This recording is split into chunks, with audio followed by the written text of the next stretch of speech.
Gözlerin zerri şarap eder mi?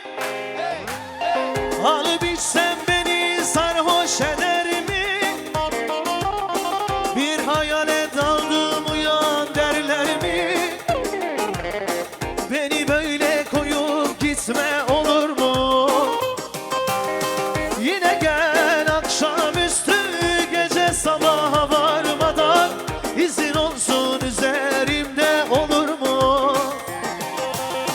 Yine gel akşamüstü gece sabaha varmadan izin örsün üzerimi olur mu?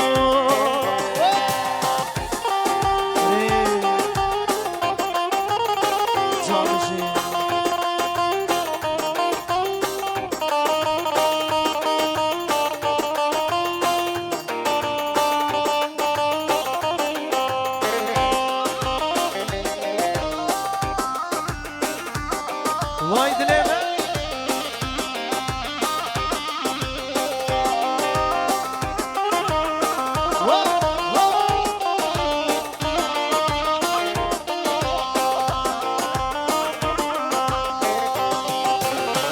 Ellerin kışı bahar eder mi?